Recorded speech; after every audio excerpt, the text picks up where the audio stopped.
Welcome to the 2024-25 school year. As we enter this new year of teaching and learning, we want to bring you up to speed on the changes that you'll experience with Iowa's AEAs.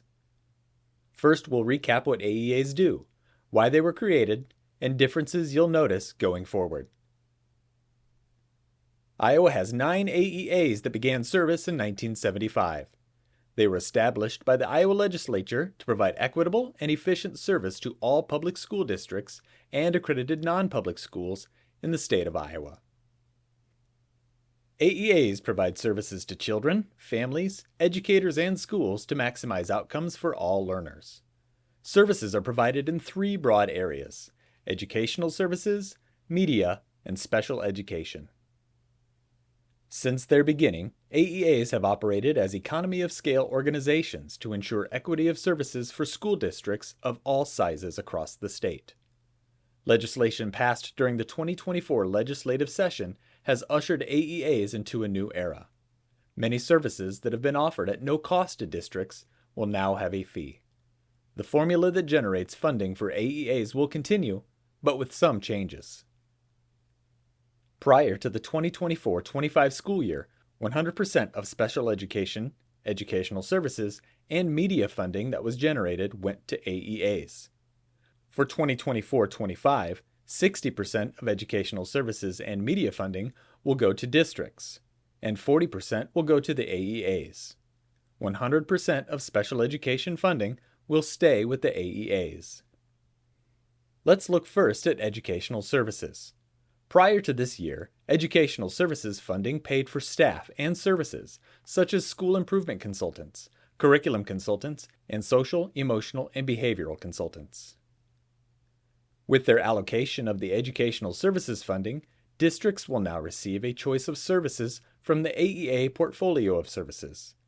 They will use their 40% allocation and then will be billed for services beyond that amount. This will now be called service for fee.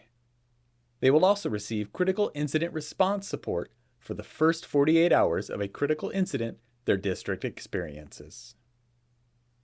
Speaking of the portfolio of services, it outlines the services AEAs have available to districts. From specialized professional learning to personalized consultation and coaching, AEAs will ensure districts receive the tailored support they need to meet their needs.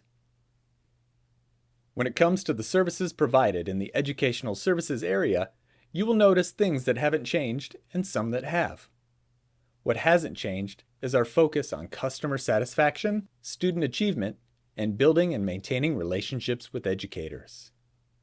A few things that will change are that consultant time will now be authorized by a decision maker in the district as part of an overall district service plan.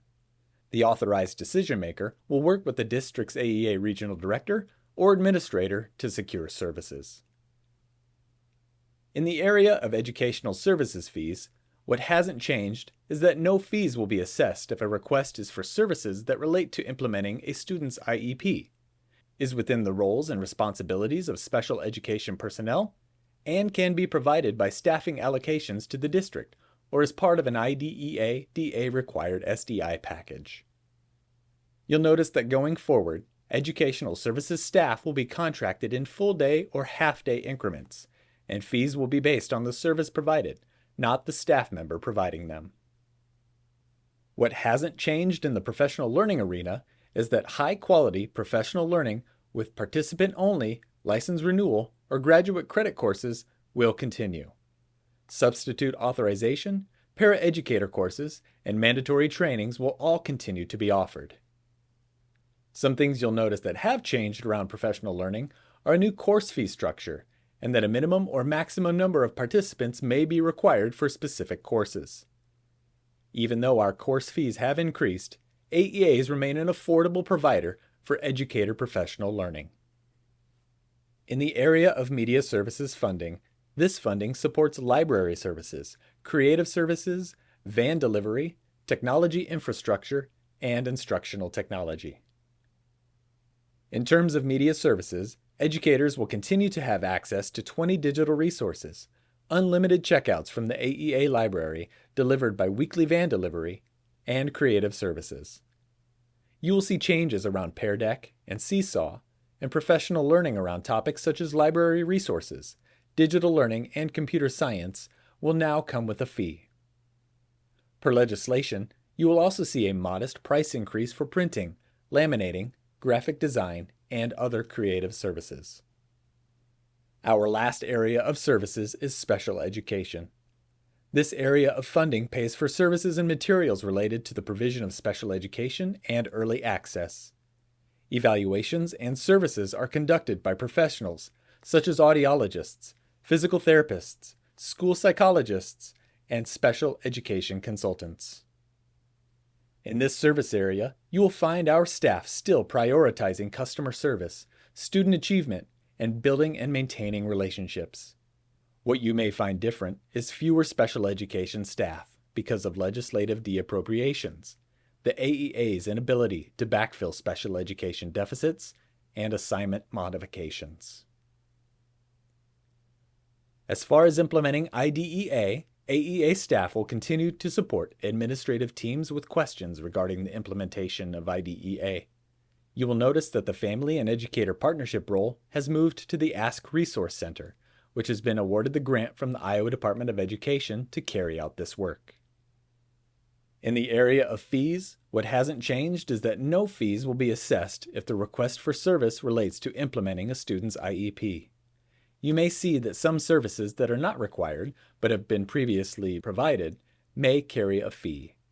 These services may include professional learning focused on program improvements and increased skills for teachers.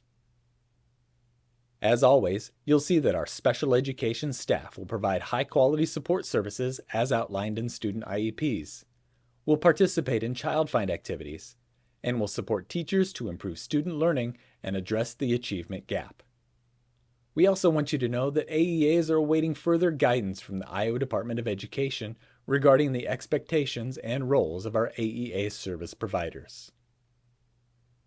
A few other key changes we want you to be aware of are that each district will have a designee determined by the superintendent who can authorize services for a fee on behalf of the district.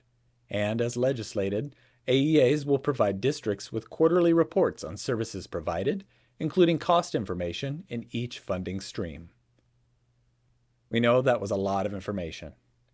To wrap up, remember, each district will follow its own process to request services for a fee. Your building principal will share your district's process with you, so you know how to make inquiries about AEA services, and even though things are a bit different, AEAs remain committed to serving families, students, and educators. Remember, we want to continue to be your partner in helping all children succeed.